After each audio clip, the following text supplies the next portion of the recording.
The warning alarms screamed through the orbital station, pulling Captain Jake Morrison from his morning coffee. He rushed to the observation deck, his heart pounding as he stared at the viewport. What he saw made his blood run cold. Ships. Thousands of them. They materialized from nowhere, tearing holes in space itself as they emerged from hyperspace.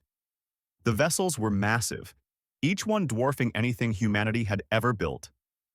Their hulls gleamed with an otherworldly silver, and strange symbols glowed along their sides. Jake had spent 15 years in Earth's defense force, but he had never seen anything like this. "Get me a count," he barked at Lieutenant Chris Palmer, who was frantically working at his console. "Sir, sensors are reading 3,000 vessels. 3,000. Chris's voice shook. "They're arranging themselves in attack formation around Earth." Jake felt his stomach drop. Earth's entire military fleet consisted of 47 ships, most of them hastily assembled from mining vessels and cargo haulers retrofitted with weapons. They stood no chance against even a dozen of these alien warships, let alone 3,000. The communication systems crackled to life.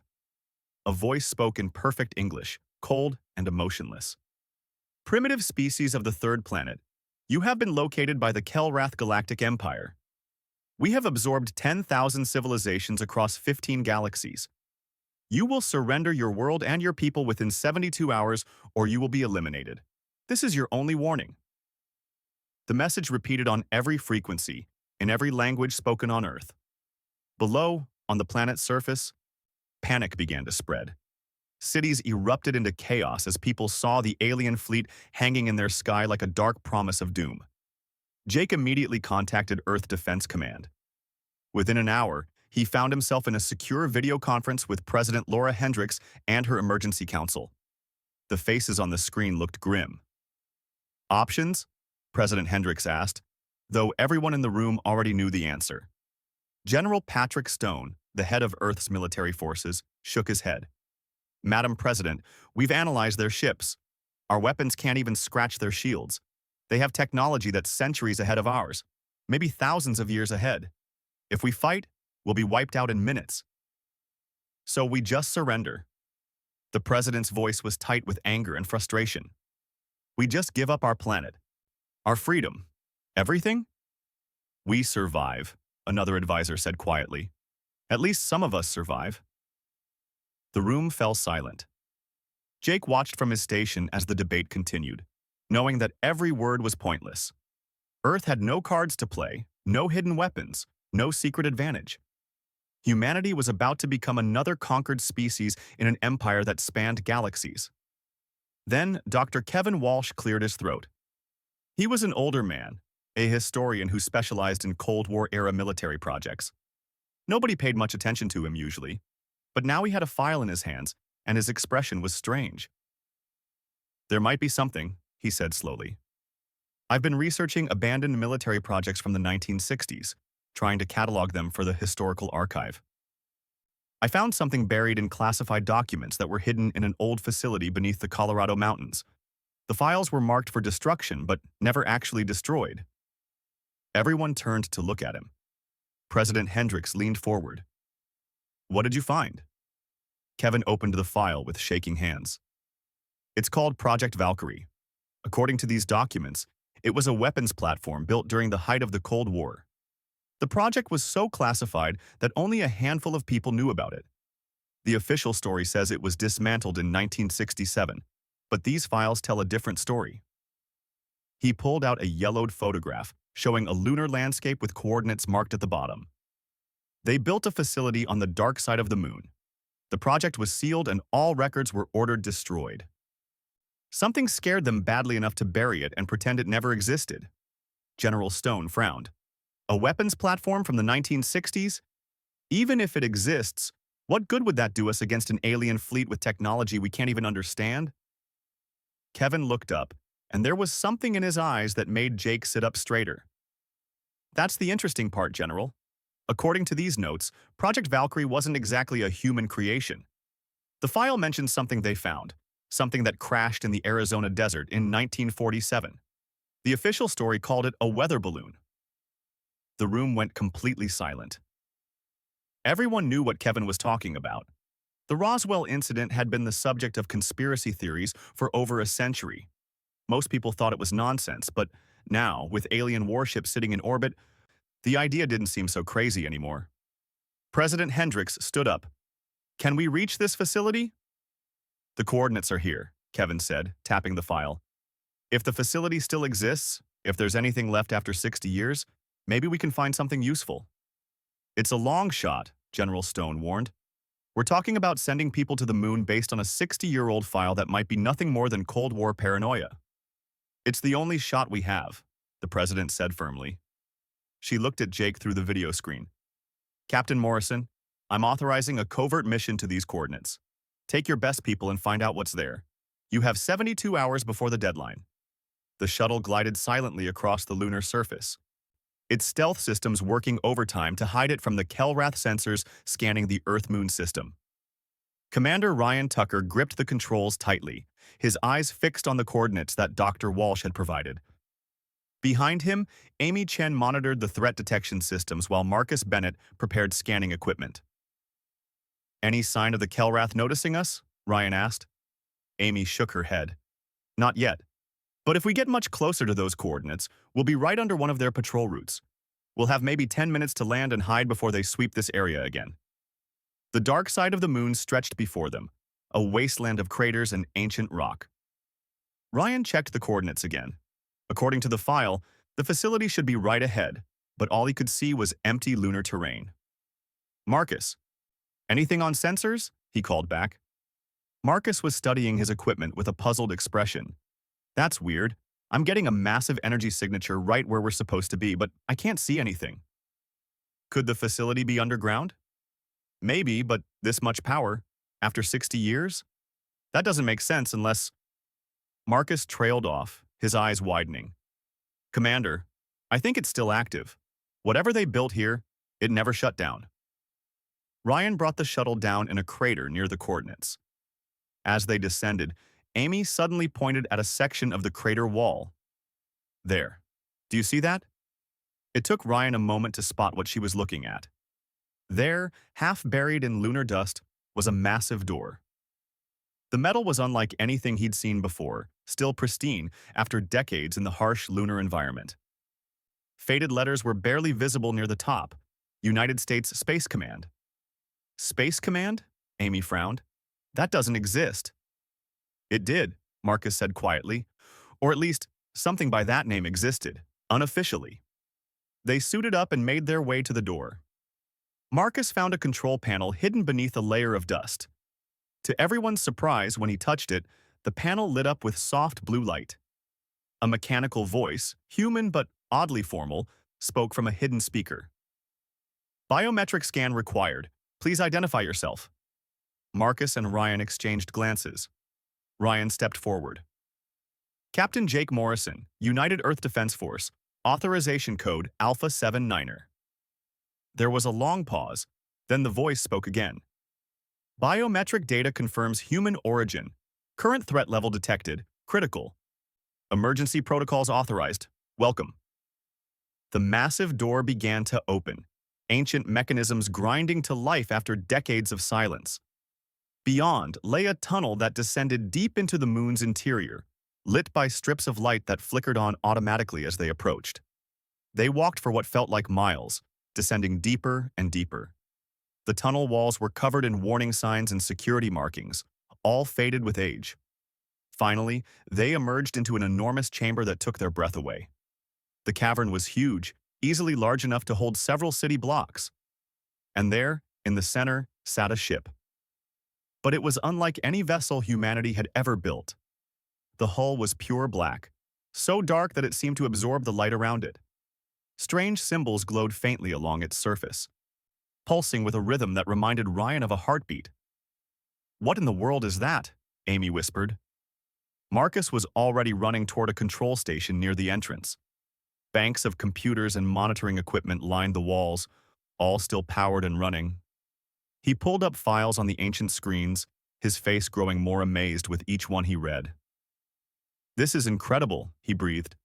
"According to these logs, this ship crashed in Arizona in 1947. The military recovered it and brought it here in secret. They spent years trying to understand it. Ryan moved closer to the ship, feeling a strange pull toward it. What kind of ship is it? Marcus scrolled through more files. It belonged to something called the Architects. The scientists who studied it believed they were an ancient race that disappeared millions of years ago. This ship is a prototype, some kind of weapons platform that the Architects were testing. A weapons platform. Amy had joined them at the control station. From millions of years ago? How is that even possible? The ship has an artificial intelligence, Marcus continued, reading faster now. The scientists managed to communicate with it in the early 1960s. They learned that it was designed for peacekeeping, meant to stop wars and deter aggression. But the weapon systems scared them. Really scared them. They documented tests where the ship's systems could manipulate matter at the molecular level, bend space, even affect time on a small scale. Ryan felt a chill run down his spine. Why did they seal it away? Marcus pulled up a final document, dated 1967. They were afraid. The Cold War was at its peak, and both sides were paranoid. The scientists worried that if the wrong people learned about this ship, if someone tried to use it for conquest instead of defense, it could end humanity. So they sealed the facility, destroyed all the records they could find, and swore never to speak of it again. Can we use it? Ryan asked. Against the Kelrath? Marcus looked uncertain. According to these files, the AI has strict protocols. It won't activate for wars of aggression. It will only engage in genuine defense situations. But the scientists never got it fully operational. They couldn't figure out how to properly interface with its systems. A voice suddenly echoed through the chamber, making all three of them jump. It was deep and resonant, speaking perfect English with no trace of emotion. Designation, Prototype, Reaper-class deterrent platform. AI designation, Archon. I have been monitoring your conversation. I have also been monitoring your planet for the past 62 years, learning your languages and studying your civilization. Ryan stepped forward, his heart racing. You're the ship's AI? Correct. I entered dormant mode when my crew perished 3 million years ago. The humans who found me attempted to study my systems but lacked the neurological capacity to properly interface with my command protocols. I have been waiting to determine if your species had evolved sufficiently. The Kelrath are going to destroy Earth, Amy said urgently. We need your help. I am aware of the threat, Archon replied. I have been scanning the vessels in orbit. The Kelrath Empire employs technology approximately 15,000 years more advanced than current human capabilities. However, they are still primitive compared to architect standards. Marcus couldn't contain his excitement. Can you fight them? I was designed to maintain peace through deterrence. My combat protocols will engage only if certain conditions are met. There must be a clear and present danger. There must be a command crew willing to accept responsibility. And the cause must be defensive in nature. Ryan looked at the others, then back at the dark ship. We have all of those things. The Kelrath are threatening to destroy our entire planet. That's as clear a danger as it gets. I concur, Archon said. However, I require a neural interface with a suitable command officer.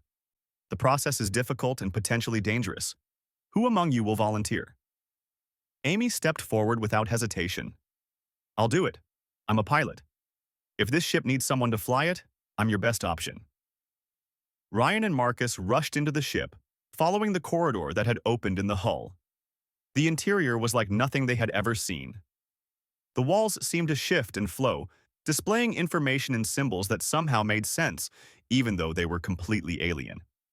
They found Amy on the bridge, seated in a chair that had molded itself to her body. Her eyes were closed, and strange patterns of light flickered across her face. Amy? Ryan called out, concerned. Are you okay? Her eyes opened, but they looked different. There was a depth to them now, as if she was seeing far more than just the bridge around her. I'm fine. Better than fine. The neural connection is complete. Archon and I are linked. I can feel the ship like it's part of my own body.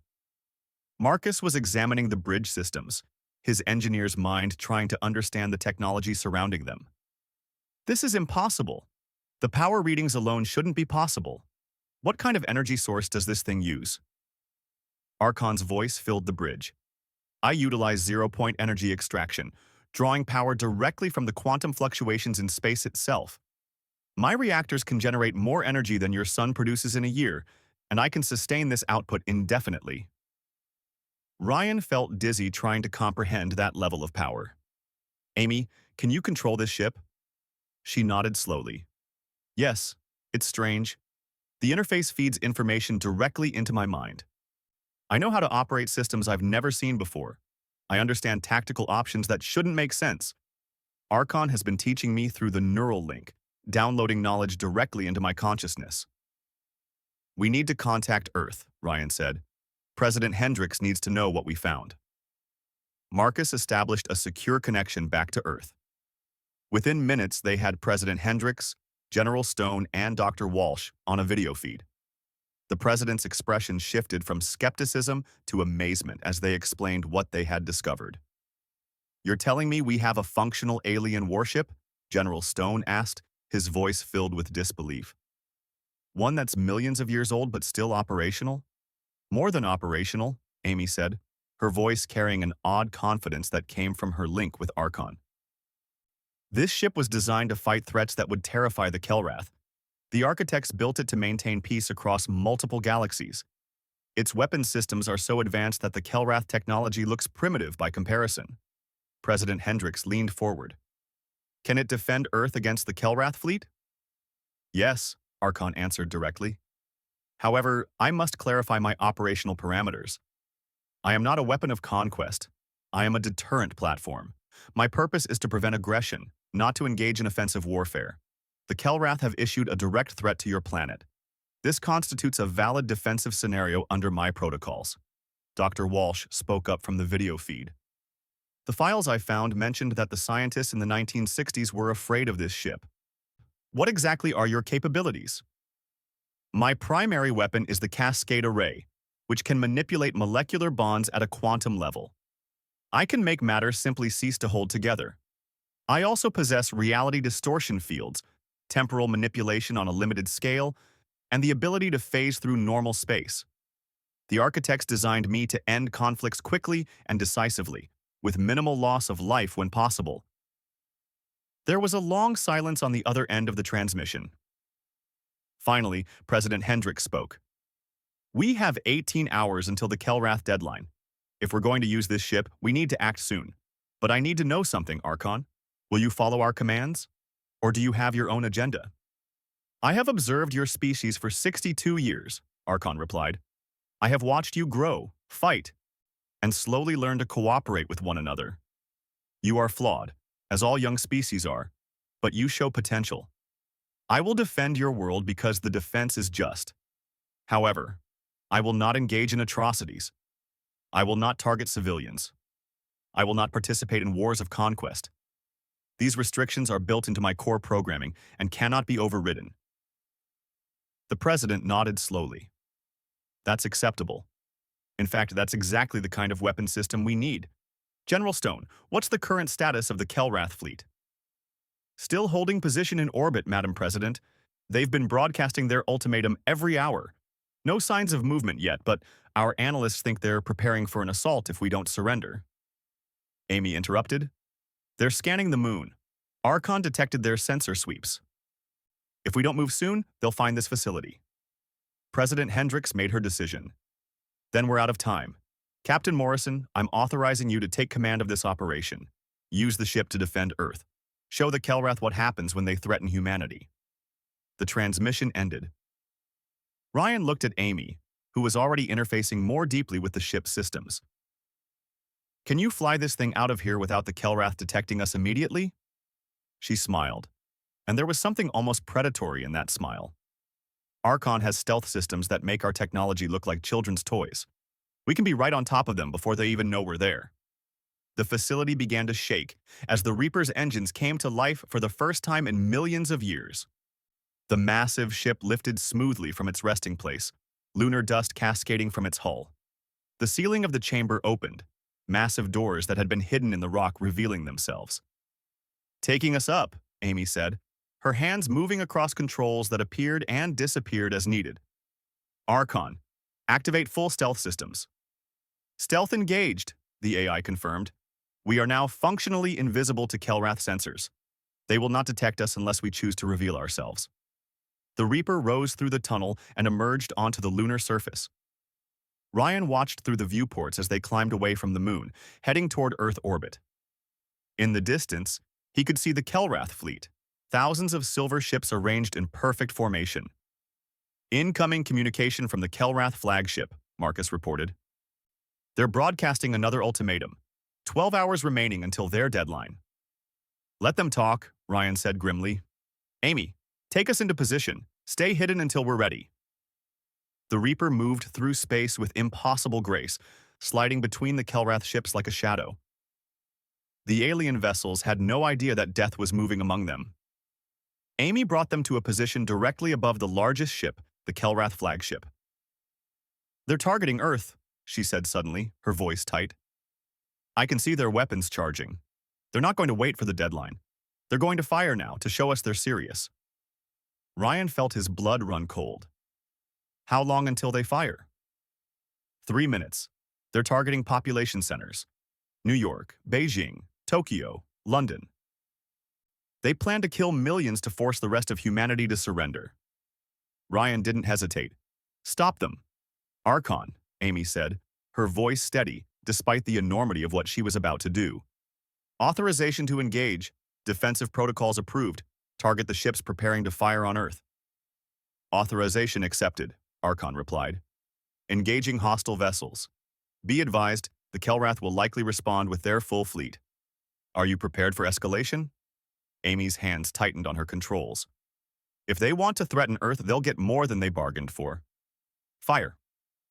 War Sovereign Krath Zel had conquered 47 worlds in his career. He had commanded fleets in battles that decided the fate of entire star systems. He had seen weapons that could crack planets and shields that could withstand the fury of a sun. But he had never seen anything like the black ship that now hung in space before his fleet. Analysis, he barked at his officers. What is that vessel? His lead scientist, a nervous creature named Vectal, studied the sensor readings with growing alarm. War Sovereign. The energy signature doesn't match anything in our database. But there are fragments, ancient warnings from the earliest days of our empire. Stories about the old ones, the species that existed before our time. The architects, Krath Zel felt a chill run through his body. They've been extinct for millions of years. You're telling me that's one of their ships? I don't know what else it could be, War Sovereign. The power readings are beyond anything we can measure. That single ship is generating more energy than our entire fleet combined. Krath Zel made a decision that would haunt him for the rest of his life. He had built his reputation on overwhelming force, on crushing any resistance before it could become a real threat. He would not let a single mysterious ship, no matter how powerful, intimidate the might of the Kelrath Empire. All ships, assume attack formation Delta. Concentrate all firepower on that vessel. I want it reduced to atoms. Across the fleet, 3,000 warships aligned themselves. Their weapons charged with enough power to sterilize a planet. The space around them glowed with barely contained energy as antimatter torpedoes, plasma cannons, and gravity weapons prepared to fire. On the Reaper's bridge, Amy watched the Kelrath fleet move into position. Through her neural link with Archon, she could feel the enormous amount of energy building in those ships. Any normal vessel would be vaporized instantly by that much firepower. They're targeting us, Marcus said, his voice tense. All of them. Every ship in their fleet. Ryan stood beside Amy's command chair, his jaw set. Can we survive that? Amy smiled, and it was a cold smile. Archon, show them what happens when they try to threaten Earth. Acknowledged, the AI replied. Activating phase shift hull systems. Incoming energy will be redirected and absorbed. The Kelrath fleet fired as one. The combined assault was spectacular, a storm of destructive force that would have turned a moon into dust. Beams of superheated plasma, antimatter warheads, and weapons that twisted gravity itself all converged on the small black ship. The Reaper didn't dodge. It didn't raise shields. It simply sat there and took the full brunt of the assault. The energy washed over its hull like water, and the ship absorbed every bit of it. The phase shift technology that the architects had developed allowed the vessel to exist slightly outside of normal space, letting it convert incoming attacks into additional power for its own systems. When the assault ended, the Reaper hung in space completely undamaged. In fact, it was now charged with even more energy than before, its systems running at full combat capacity for the first time in millions of years. On the Kelrath flagship, the crew stared at their displays in disbelief. Their most powerful weapons had done nothing, absolutely nothing. Vectal's hands shook as he checked and rechecked his readings. War Sovereign. The ship absorbed our attack. It fed on the energy we threw at it. Our assault made it stronger. Krathzel felt something he hadn't experienced in decades. True terror. He opened a communication channel, his pride forgotten in the face of this impossible threat. Unknown vessel. This is War Sovereign Krathzel of the Kelrath Empire. We acknowledge your power. We request negotiations. Amy's voice came back, cold and hard. You had your chance for negotiations. You chose threats. You chose violence. You aimed weapons at civilian targets on our world. Now you face the consequences. Through the neural link, Amy could feel Archon running calculations, identifying every ship in the Kelrath fleet, plotting trajectories and targeting solutions. The AI's vast consciousness weighed the tactical situation in microseconds. All Kelrath vessels designated as valid military targets under defensive protocols, Archon reported. Recommend strategic elimination to prevent further aggression. Cascade array charged and ready, awaiting final authorization. Ryan placed his hand on Amy's shoulder. This is it. Once we do this, everything changes. Earth will have made an enemy of the Kelrath Empire.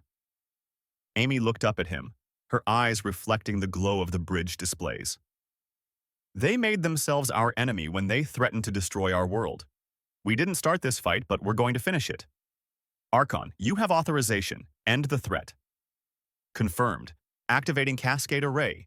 Engaging fleet-level termination protocol.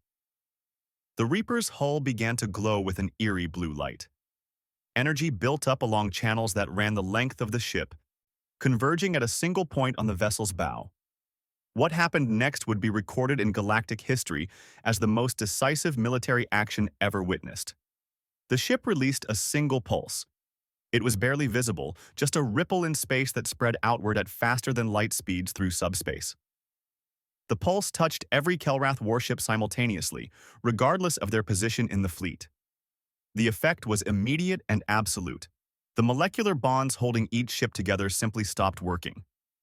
The strong nuclear force that bound atoms into molecules, the electromagnetic interactions that held matter in solid form, all of it ceased to function for precisely 2.3 seconds. That was all the time needed. 3,000 warships, each one a masterpiece of Kelrath engineering, came apart at the molecular level. There were no explosions, no dramatic destruction. The vessels simply dissolved into clouds of their component atoms. Iron, carbon, silicon, and all the other elements that made up the ships drifted apart in expanding spheres of metallic dust. But Archon's protocols prevented unnecessary death. In the microseconds before each ship disintegrated, the AI had teleported every crew member into emergency escape pods that materialized around them. 90 million Kelrath soldiers found themselves suddenly floating in space, alive and unharmed but completely defeated. Their mighty warships, the pride of their empire, were gone. The battle, if it could even be called that, had lasted less than 6 seconds from start to finish. The most powerful military fleet in the known galaxy had been erased from existence by a single ancient ship. Ryan stared at the viewport, watching the glittering clouds of dust that had once been warships. Did we just destroy the Kelrath Empire? No, Amy said quietly, her voice carrying the weight of what they had done. We destroyed their fleet, but every Kelrath world will have seen this. Every species in the galaxy will know what happened here today. We sent a message, Ryan. Earth is no longer a target. Earth is now something to fear. Marcus was monitoring the emergency pods. The Kelrath survivors are broadcasting distress calls. Some of their ships from other systems are starting to arrive. What do we... The news spread across the galaxy faster than light itself. Every species with the ability to monitor energy signatures had detected what happened in Earth's orbit.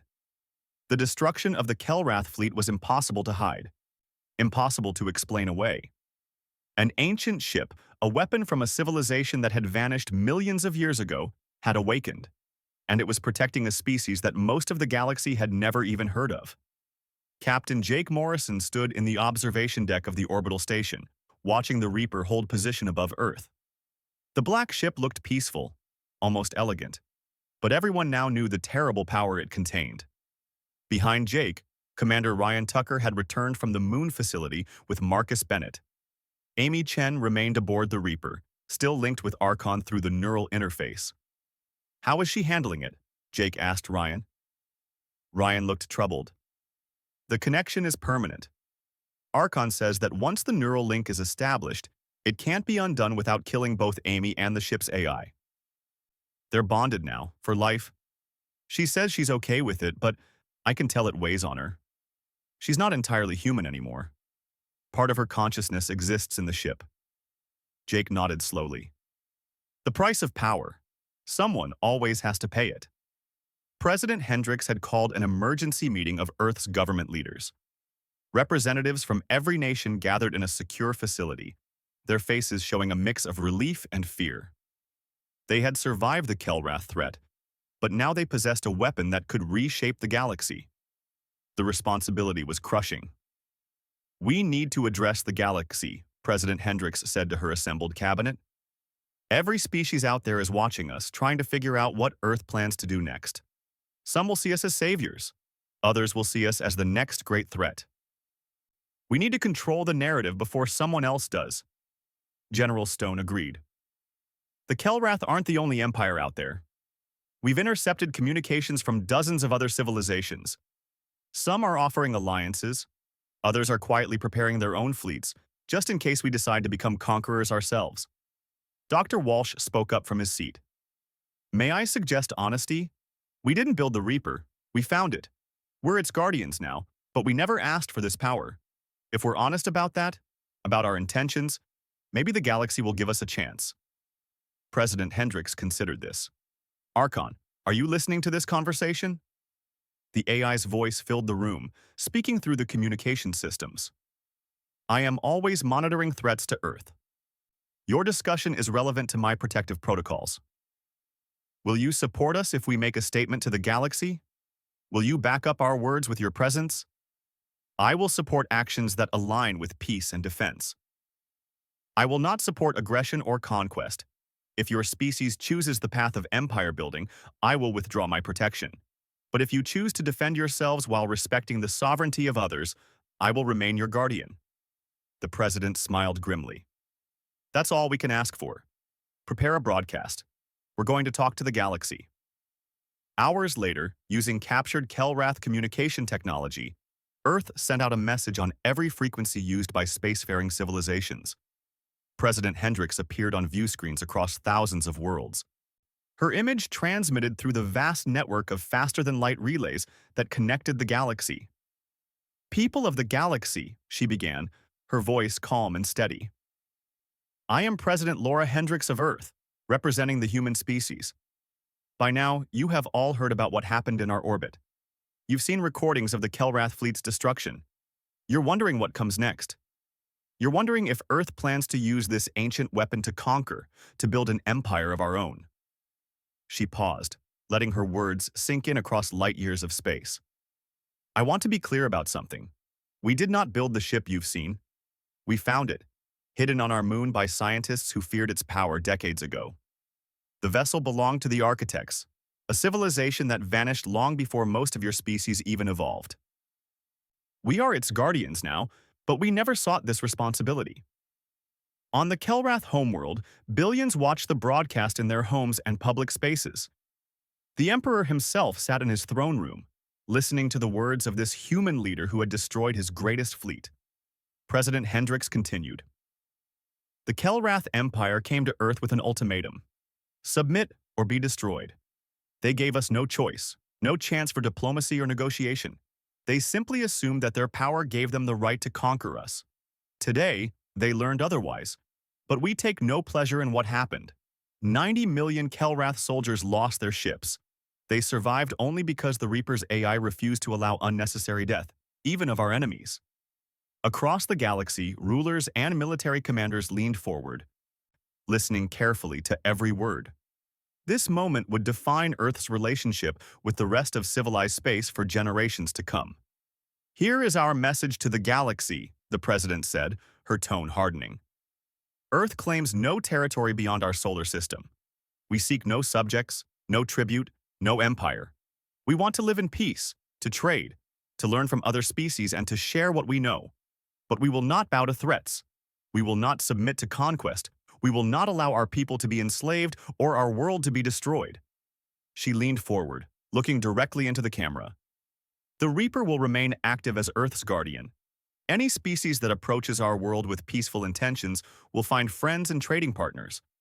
Any species that approaches with hostile intent will face the same fate as the Kelrath fleet. This is not a negotiation. This is not a request. This is a statement of fact. Ryan watched the broadcast from the Reaper's bridge, standing beside Amy's command chair. Through her neural link, she was feeding Archon's tactical data to Earth's defense forces, helping them understand the ship's capabilities and limitations. How do you think the galaxy will react? Marcus asked nervously. Amy's eyes were distant, seeing through Archon's sensors. They're scared. I can see their fleet movements, their communications. Half the galaxy is powering down weapons and sending diplomatic messages. The other half is building defenses, preparing for the day when Earth might turn aggressive. They don't trust us yet. Can we blame them? Ryan said quietly. We just showed up on the galactic stage by destroying the most powerful fleet in known space. Trust takes time. President Hendricks wasn't finished with her broadcast. To prove our intentions, I'm ordering a demonstration. Archon, the AI that controls the Reaper, will show you what we could do if we chose the path of conquest. She nodded to someone off-screen. Light years away, the Reaper moved to the edge of Earth's solar system. Sensors across the galaxy tracked its movement as it approached a lifeless rogue planet, a dead world drifting through the void between stars. Watch carefully, President Hendricks said. This is the power we possess. This is what we choose not to use. The Reaper fired a single, precisely calibrated shot from its cascade array. The rogue planet, roughly the size of Mars, began to collapse. Its molecular structure broke down under the quantum manipulation, the entire mass compressing inward. Within seconds, the planet had been reduced to a sphere of compressed matter no larger than a basketball. For a brief moment, a miniature black hole formed, then evaporated in a burst of radiation as Hawking radiation tore it apart. The demonstration was broadcast across the galaxy. Civilizations that had considered challenging Earth reconsidered their plans. The message was clear. If humanity wanted to, they could unmake worlds with a single shot. But they chose not to. President Hendricks returned to the screen.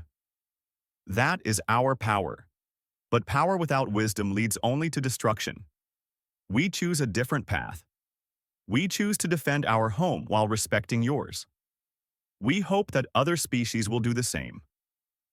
The broadcast ended. Across Earth, people celebrated in the streets. They had survived the greatest threat they had ever faced. They had proven that humanity could stand among the stars as equals, not as conquerors or conquered. But in government offices and military installations around the world, leaders understood that this was only the beginning. The galaxy knew about Earth now. Some would come as friends. Others. 3 months had passed since the day the Kelrath fleet died above Earth. The world had changed in ways both large and small. Cities that had panicked during the invasion now buzzed with excitement about humanity's future among the stars. Schools taught children about alien civilizations. Scientists worked around the clock to understand the new technologies that friendly species were eager to share with Earth's newest power. Captain Jake Morrison had been promoted to admiral, placed in command of Earth's expanding defense force. He stood on the bridge of humanity's newest warship, the Defiant, watching construction crews work on 3 more vessels in orbit. They weren't as advanced as the Reaper, not even close, but they were learning. Slowly, carefully, Earth was building a real fleet. Admiral, incoming transmission from the lunar facility, his communications officer reported. It's Commander Chen. Jake smiled. Amy had moved permanently to the Reaper, living aboard the ancient ship as its bonded pilot. She rarely left the vessel now, spending her days exploring its systems and learning from Archon. Some people whispered that she was more machine than human these days, but Jake knew better. She had sacrificed her normal life to protect Earth, and she did so without complaint. Put her through, he said. Amy's face appeared on the screen. She looked tired but content. Behind her, the Reaper's bridge pulsed with soft blue light. Jake, we've got visitors. The Kelrath delegation is arriving ahead of schedule. They'll be here in 2 hours. Jake nodded. The Kelrath had requested a formal peace negotiation, a historic moment that would be the first treaty between Earth and an alien empire. President Hendricks had agreed, but only if the meetings took place in neutral space near the moon, under the watchful presence of the Reaper. I'll inform the president. How are you holding up, Amy? She hesitated before answering. It's strange, Jake. Through Archon, I can sense ships all across the solar system.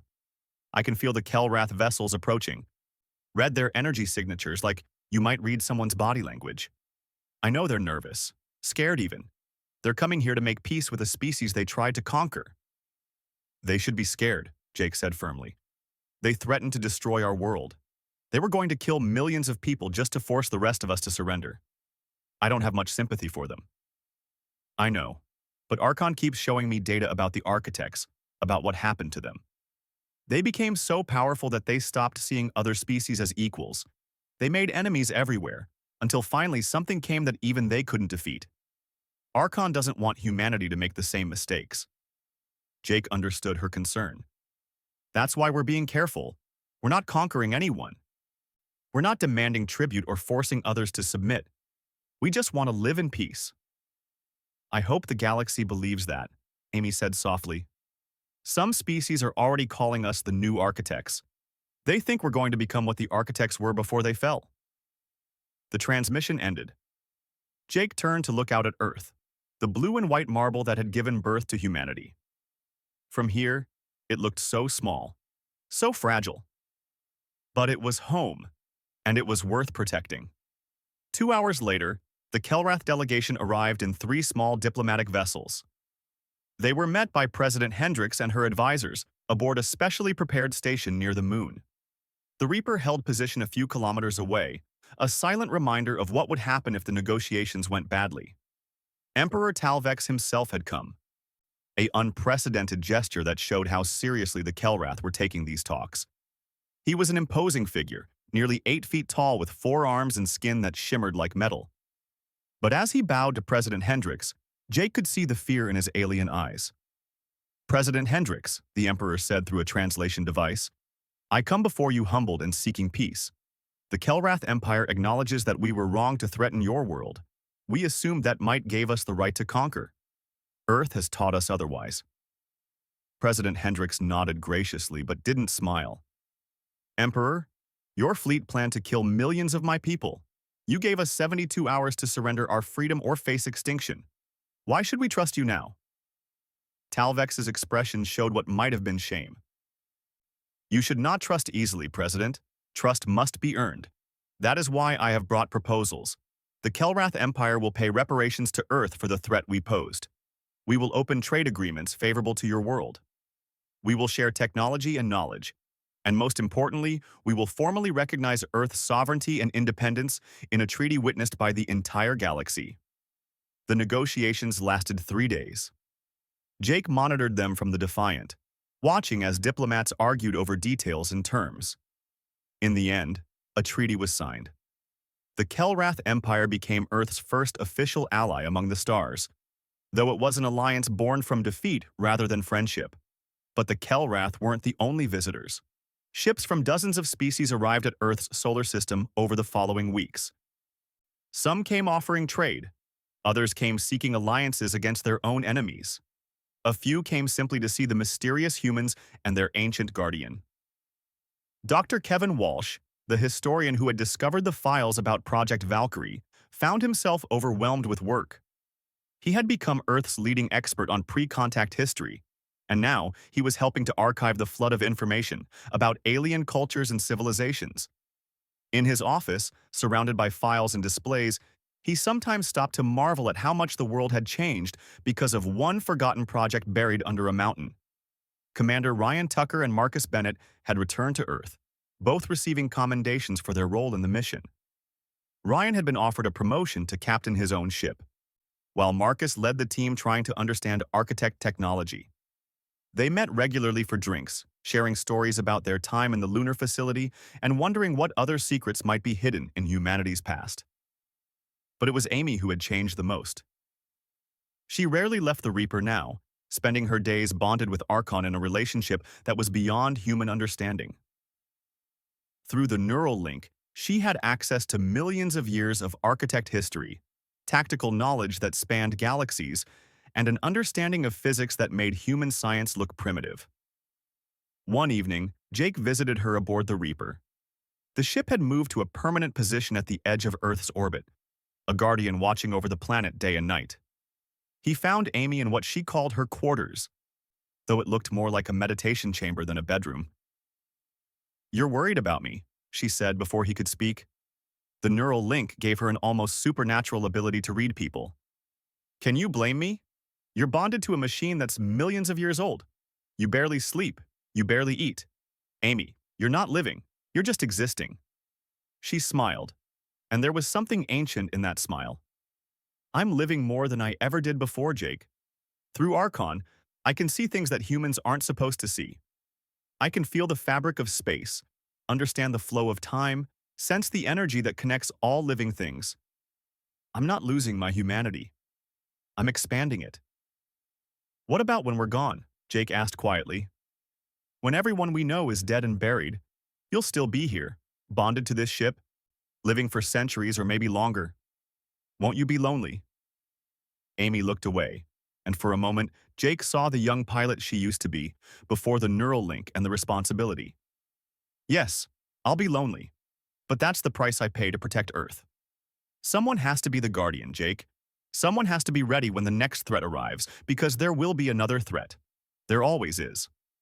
She turned back to him, and her eyes were serious. "Archon has been showing me things, Jake.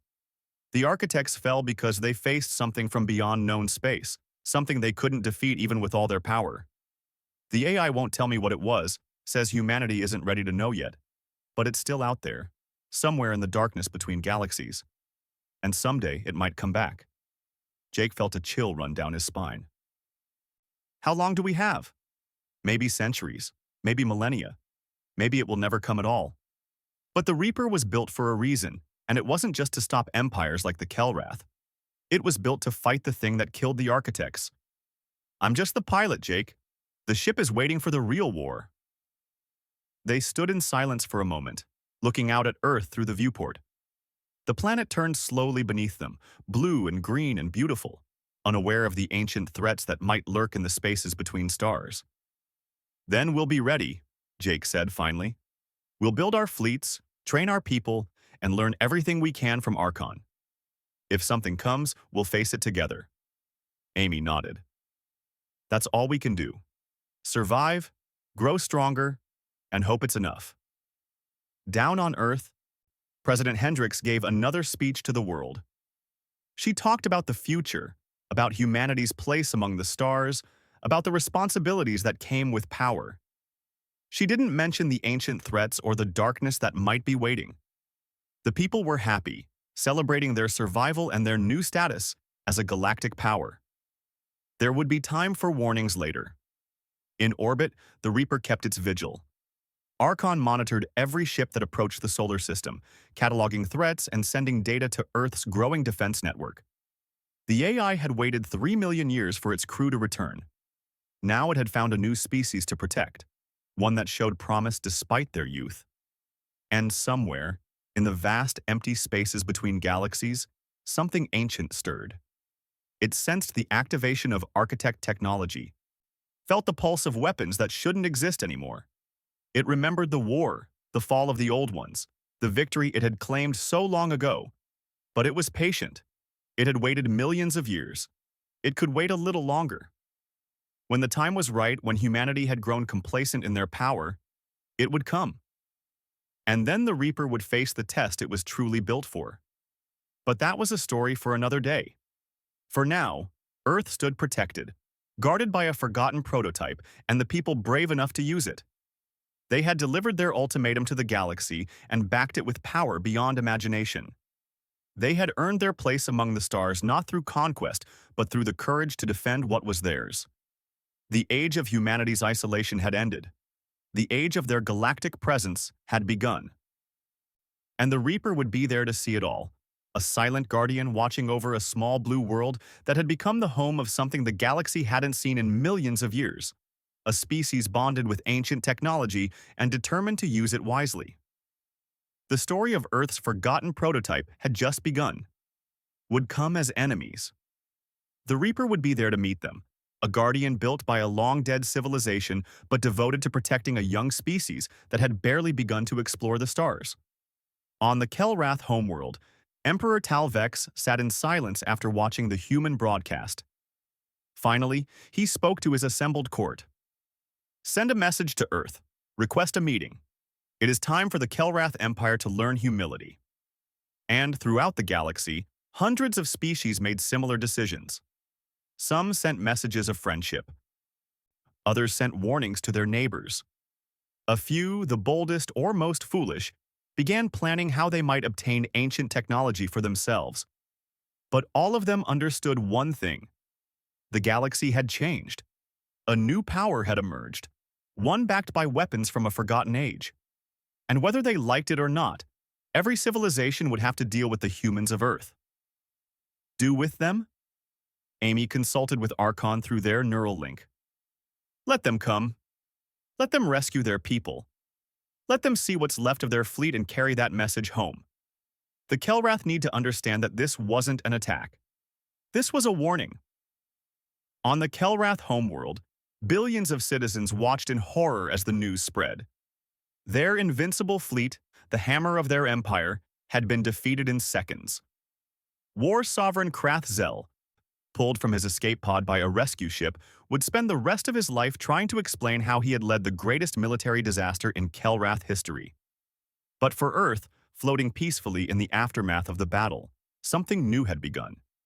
Humanity had been tested, and it had survived. More than that, humanity had discovered that it was not alone and not helpless. The Reaper held position above the planet, a silent guardian that would change the course of galactic history. President Hendricks watched the battle from Earth Defense Command, surrounded by her advisors. General Stone kept shaking his head in disbelief. Dr. Walsh sat quietly, understanding that his discovery of those old files had just altered the future of the human race. "Get me Captain Morrison," the president said. "We need to decide what happens next. And someone contact the Kelrath Empire directly. It's time for humanity to introduce itself to the galaxy properly." The Reaper dropped its stealth systems and revealed itself. The Kelrath fleet immediately detected the unknown ship, their sensors screaming warnings. But before they could react, the Reaper fired its first shot. A pulse of energy, barely visible to the naked eye, shot from the ship. It touched the 50 Kelrath vessels that were preparing to bombard Earth. For a moment, nothing seemed to happen. Then the warships simply stopped existing. They didn't explode. They didn't break apart. They just vanished, converted into pure energy that dispersed across space in a harmless wave.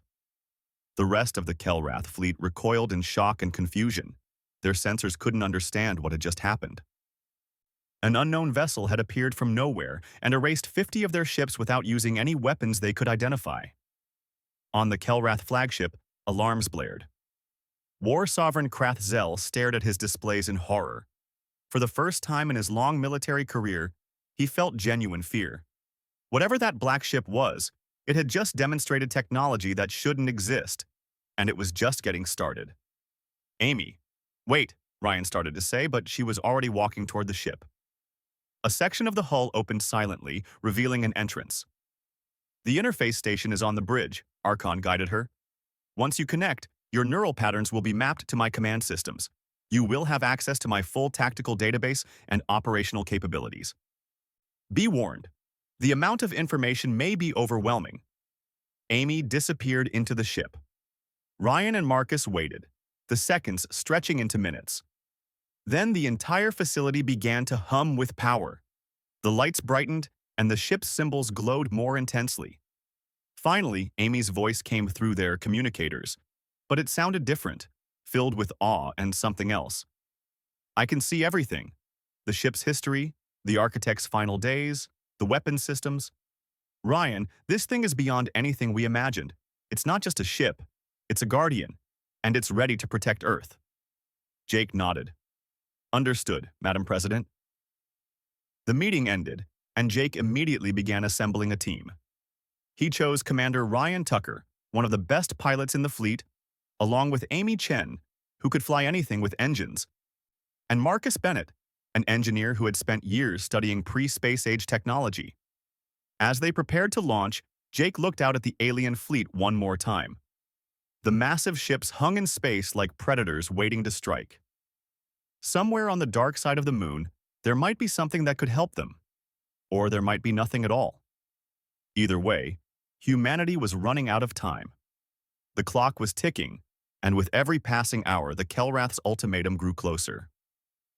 Jake climbed into the shuttle with his team, knowing that the fate of Earth might rest on what they found in that forgotten facility.